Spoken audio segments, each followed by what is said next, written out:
How's it going, folks? Stu here. In the living room again. Cozy season. Get used to it. Before we get started today, though, I've just got to make a quick call, just really quickly, just to get things going here. Hey, is that the police? Yeah, I'd like to report a murder. Yeah, it's in the acting world. Yeah, all acting competition this year has been found dead, killed at the hands of Sandra Hüller. What is going on with the year Sandra Hüller's had in cinema, huh? What deal did she sign, right? She's just had Zone of Interest, which I was sat here on this very channel, absolutely beaming about. Well, that's a poor choice of words for a film like that. I loved it, is the point. And now she just swung by, like a cinematic pit stop, over to Justine Triet's new film, Anatomy of a Fool, which I've just seen.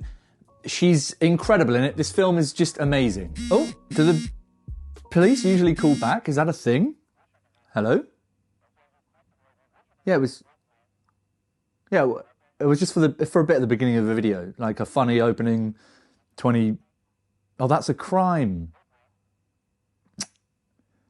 Okay, well, good luck arresting me if you can't find me.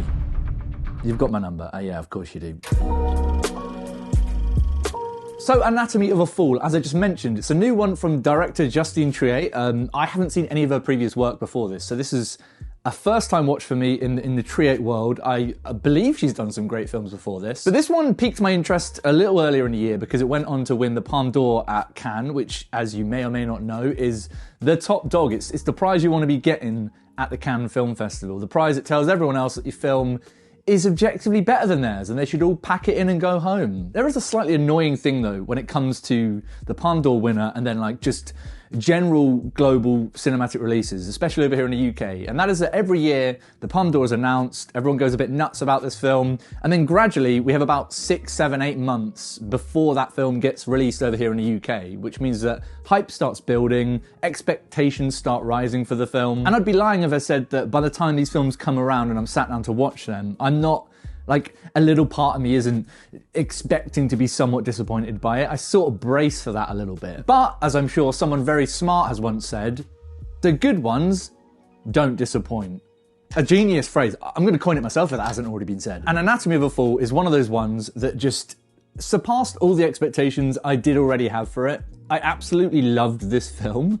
It was so good. If you have not heard about it, it is a French courtroom drama, I suppose, although that's really, in the grand scheme of things, only a small fraction of what this film ends up being overall. But it essentially tells a story of a writer who is having to defend herself against accusations of murder against her husband, who turns up dead. Well, he doesn't just turn, he's not like he arrives at the door, knocks it and goes, look, I'm dead. Everyone just, he dies, would be the better way of saying that. He dies looking kind of suspicious on a certain person in this film, and the film basically is a look at this woman's sort of journey through the court system, I suppose, or the justice system. And that character is played, as I mentioned in the beginning, by Sandra Hüller, who is just a phenomenal actress. She's really, really fantastic. Every time she pops up in something, it's like I forget that she is as good as she is, and she's always probably the best part of the film I'm watching her in. This is a film which absolutely grounds her performance at the forefront of things here. It is a film that doesn't really work if it doesn't have a performance like this pulling you through it all, and she delivers in every aspect of this role. She's just fantastic to watch at every single point. I hope it's not cruel and rude to say of Sandra Hüller that I think she's a person that, on first glance, on first look, it gives off a certain stoic vibe to her. She's got this kind of, it's not an unlikability, that is an objectively cruel thing to say about someone, but she definitely has this kind of unbreakable vibe to her, you know? I don't know if it's just the roles that I've seen her in, but she's very good in that sense of getting behind characters that, you know, feel like a little bit of a fortress of emotions in many regards. And it's a perfect bit of casting, I think, in that sense, because the character in the film, you know, is essentially someone that gives off a certain look to other people, or gives off a certain vibe in relation to this murder scene that's happened in the film. And a certain part of this film is to do with that kind of did she or didn't she do it? And it's not quite as whodunit-y as that might sound on paper. The film isn't really ultimately overall interested in whether or not she did or didn't do this thing. And we'll get into that in a little bit, but it is crucial that you believe certain different angles in the film, or rather that you can understand various different viewpoints in the film. It's what makes the film so interesting from an emotional standpoint. You know, you're never 100% sure exactly what side you're supposed to be leaning on, or that you're supposed to be being pulled to. Precisely because human beings aren't as clear-cut and black and white as I think a lot of media around stuff like this would want you to believe. And so in that sense, yeah, it's absolutely fundamental that we have a performance that is able to slide really nicely in the grey area of this character, right? In the middle ground of so many different right or wrongs or moral conundrums in the film. And that's a sort of masterstroke of the screenplay as well, which is no doubt one of the strongest screenplays you'll see all year. It's directed by Justine Triet, but she also co-writes this alongside Arthur Harari, and the pair have made such a...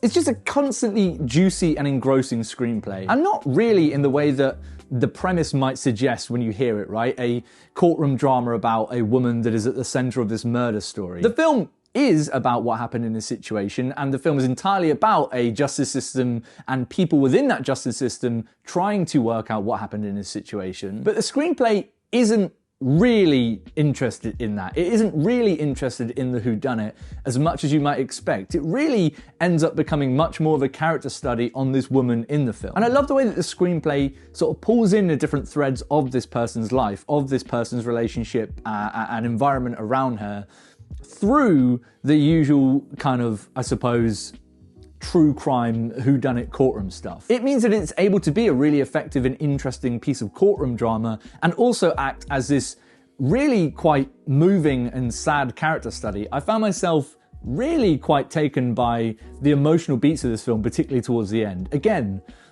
no small part thanks to Hula's performance here, but Trey's direction is just, it's so good at building a very believable and very realistic and authentic look at these lives. And in doing that, it's able to pull out some really interesting thoughts that I didn't really expect to be pulled out as intricately as they are here. I love the idea this film throws around of kind of winners and losers, I suppose, in quotation marks, of court cases and of situations like this in murder cases.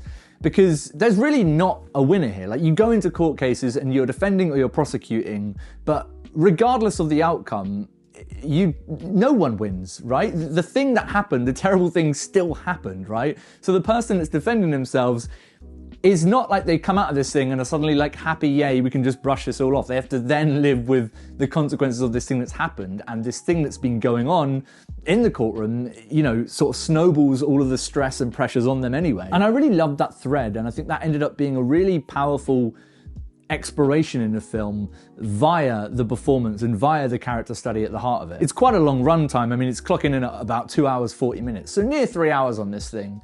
And it never feels like it's sort of going off on these weird tangents or losing sight of the things at the forefront of it. It's always just a completely engrossing, absolutely absorbing watch. Really love this thing. And although it was obviously the Palme d'Or winner, I still feel a little bit surprised that I loved it as much as I did. Completely 100% my shit. Also, great dog actor. And I think the dog is credited first in the final credits of this thing, which is amazing. Big fan of that. Yeah, dog acting, fantastic. Not something that you can say about all films. We love a good boy on this channel, but we also love telling Papa Stewie about what you thought of the film. Remind me to never refer to myself as Papa Stewie again. It was weird. We'll get past it. Have you seen Anatomy of a Fool? Are you excited to check it out? Let me know what you thought about it in the comments down below. We'll have a little chat. Also, if you like this video and you want to see me talk about more shit, please go ahead and click subscribe. The button is down there for that. Also, give me a like, a thumbs up. It helps me out big time. Like you wouldn't believe it, because of that gosh darn YouTube algorithm constantly being a little bit. You can also find links to my socials down there, my Letterboxd, my X. We're calling it X now. Good grief. All of that good stuff. Links are down there for that if you want to follow me over there. I will see you guys very, very soon for some more thoughts on more films. But until next time, rest in peace to all other actors in 2023. You had a good run, but Sandra Hülla's here. And she's wiping the floor with you guys. I'm so sorry.